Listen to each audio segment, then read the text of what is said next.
விவசாயி, mechanic, engineer, இப்படி அப்பாக்கள் யாரா இருந்தாலும் அவங்க கனவெல்லாம் அவங்க பசங்களுக்கு ஒரு best college. AAA College of Engineering and Technology, Sivakasi. Counseling code 4680. 21st rank in Anna University, National Board of Accreditation, NAC with A grade ISO certified institution.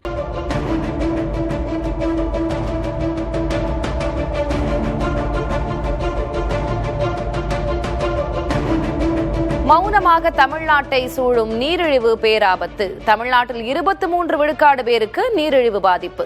கிட்டத்தட்ட 4 ஒருவருக்கு நீரிழிவு பாதிப்பு உள்ளது. மௌனமாக தமிழ்நாட்டை சூழும் நீரிழிவு பாதிப்பு. தமிழ்நாட்டில் 23 விழுக்காடு பேருக்கு நீரிழிவு பாதிப்பு. கிட்டத்தட்ட 4 ஒருவருக்கு நீரிழிவு பாதிப்பு உள்ளதாக சொல்லப்படுகிறது.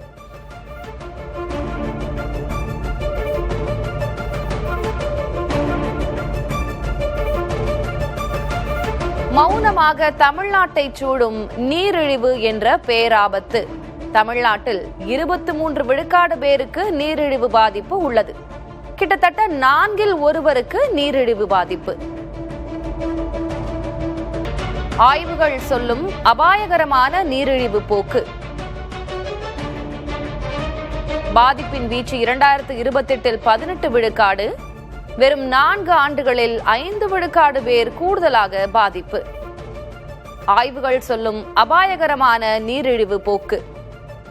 பாதிப்பின் வீச்சு 2020 18 விழுக்காடு, 2024 23 விழுக்காடு. வெறும் 4 ஆண்டுகளில் 5 விழுக்காடு பேர் கூடுதலாக பாதிப்பு. 2020 18 விழுக்காடாக இருந்த நீரிழிவு பாதிப்பு 4 ஆண்டுகளில் 23 விழுக்காடாக உயர்ந்திருக்கிறது.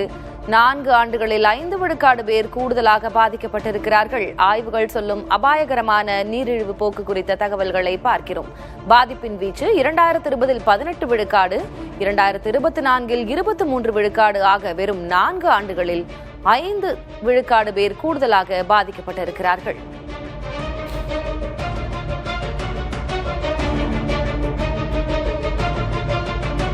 தமிழ்நாட்டில் 1.5 கோடி பேருக்கு நீரிழிவு பாதிப்பு உள்ளது. கிட்டத்தட்ட 4 ஒருவருக்கு சர்க்கரை நோய்.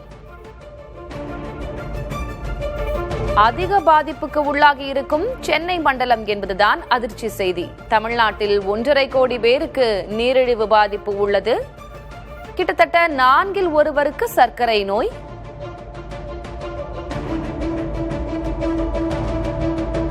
தமிழ்நாட்டில் 1.5 கோடி பேருக்கு நீரிழிவு பாதிப்பு. கிட்டத்தட்ட 4 ஒருவருக்கு சர்க்கரை நோய் உள்ளது. அதிக பாதிப்புக்கு உள்ளாகி இருக்கும் சென்னை மண்டலம். இது குறித்த விவரங்களை வழங்குவதற்காக செய்தியாளர் வீரகுமார் இணைந்திருக்கிறார். வீரகுமார், முதல்ல ஏன் நீரிழிவு நோய் பாதிப்பு படிப்படியாக ஒவ்வொரு வருடமும் அதிகமாக என்ன காரணம்? 4 வருடங்கள்ல 5 விழுக்காடு நபர்கள் அதிகமாக பாதிக்கப்பட்டிருப்பதற்கு என்ன காரணம்? மருத்துவர்கள் அவர்களுடைய ஆய்வுகள் என்ன சொல்கின்றன? திலகவதி, இந்திய மருத்துவ ஆராய்ச்சி கவுன்சிலிங் அதாவது ICMR கீழ் செயல்படக்கூடிய தேசிய நோய் பரவியல் நிறுவனம் சார்பில் 2023-24 அடிப்படையில ஆய்வு ஒன்று மேற்கொண்டிருக்கிறாங்க. அந்த ஆய்வினுடைய பிரத்யேக தகவல்கள் என்பது நமக்கு கிடைத்திருக்கிறது. அந்த தகவல்கள் படி தமிழ்நாட்டில் நீரிழிவு நோயினுடைய அபாயம் என்பது தமிழ்நாட்டை உழுக்கக்கூடிய பேராபத்தாக அதிகரித்து வருவதாக ஆய்வுல தெரிய வந்திருக்கிறது. குறிப்பாக கடந்த 4 ஆண்டுகள்ல 5% நீரிழிவு நோய் என்பது தமிழ்நாட்டில் அதிகமாயிருக்கிறது. இதுதான் ஆய்வினுடைய அதிர்ச்சி தகவலா இருக்கு.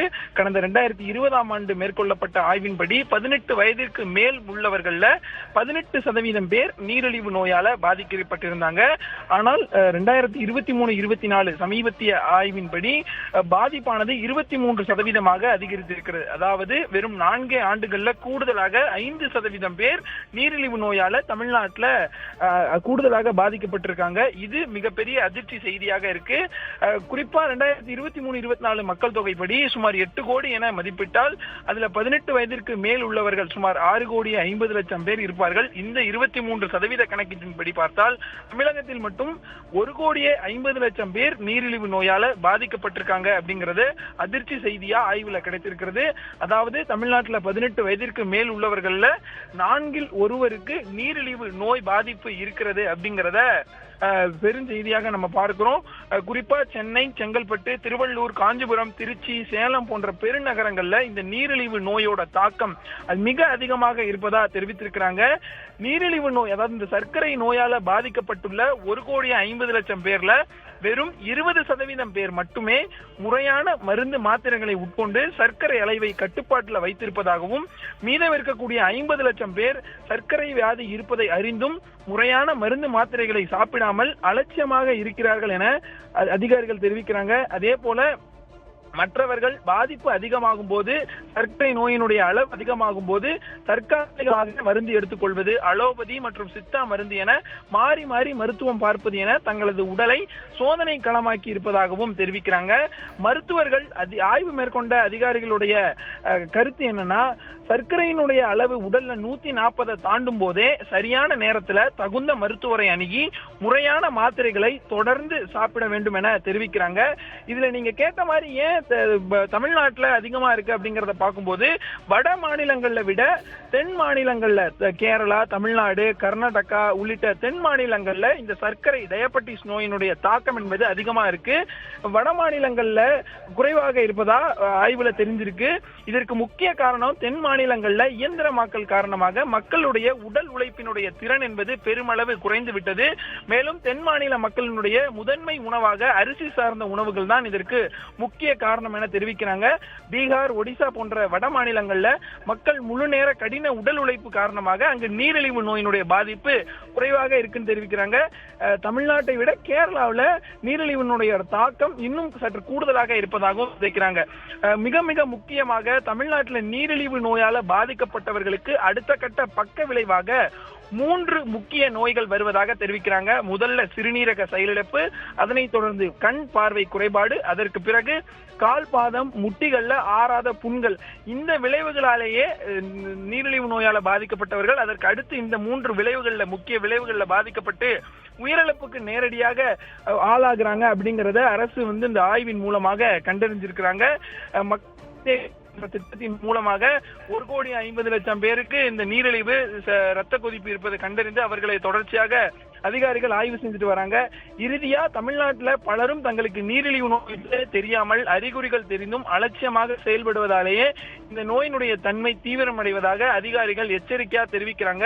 எனவே பொதுமக்கள் சர்க்கரை நோய்க்கான அறிகுறிகள் தென்பட்ட உடனே தாமதிக்காமல் மருத்துவரை அணுகி முறையாக தொடர் மருந்துகளை உட்கொள்ள வேண்டும் என சுகாதாரத்துறை தெரிவிக்கிறாங்க. திலகவதி, ஒருவேளை அறிகுறிகள் இருந்தால் இந்த செய்தி பார்ப்போருக்கு ஒரு அபாயமணி, புரிந்து கொள்ள வேண்டும், மருத்துவர்களை அணுக வேண்டும் என்பதுதான் நாம் பெறக்கூடிய தகவல். உங்களுடைய விவரங்களுக்கு நன்றி வீரா. விவசாயி, மெக்கானிக், இன்ஜினியர், இப்படி அப்பாக்கள் யாரா இருந்தாலும் அவங்க கனவுல அவங்க பசங்களுக்கு ஒரு best college. AAA College of Engineering and Technology, Sivakasi. Counseling code 4680. 21st rank in Anna University, National Board of Accreditation, NAC with A grade ISO certified institution.